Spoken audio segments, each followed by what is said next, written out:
Operation সিঁদুর এবং মোদির ছবি দিয়ে ট্রেনের টিকিট সামরিক কৃতিত্ব দাবি করে বিজেপি প্রচার করছে এভাবে। ট্রেনের টিকিটে দিয়েছে, ট্রেনের টিকিটে অপারেশন সিন্দুর তার ছবি ব্যবহার করার মধ্য দিয়ে এটা ঠিক হচ্ছে না।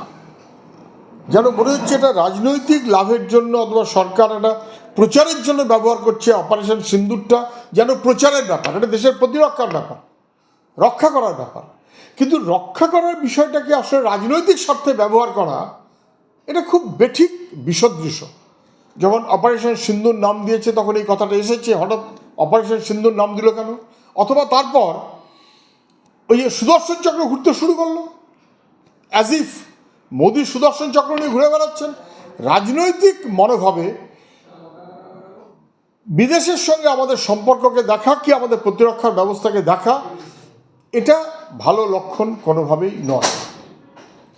অমানবিক চিত্র দেখা গিয়েছে, পাথর বোঝাই ডাম্পার পিষে দিয়েছে বাবাকে, সেখানে দেহাংশ ছড়িয়ে পড়েছে রাস্তায়, এবং তার ছেলেকে দিয়ে সেই দেহাংশ তোলাচ্ছে পুলিশ।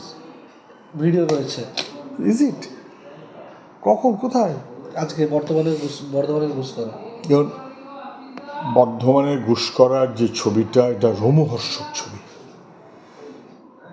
পাথর বোঝাই ডাম্পার পিষে দিয়ে চলে গেল বাবাকে, বাবার দেহাংশ ছড়িয়ে ছিটিয়ে আছে, পুলিশ সন্তানকে দিয়ে সেই দেহাংশগুলোকে জোগাড় করাচ্ছে। এটা ভাবা যায় কখনো? এত নৃশংস, অমানবিক, রোমহর্ষক, ভাবাই যায় না। বর্ধমানের ঘুষকরা, ছি।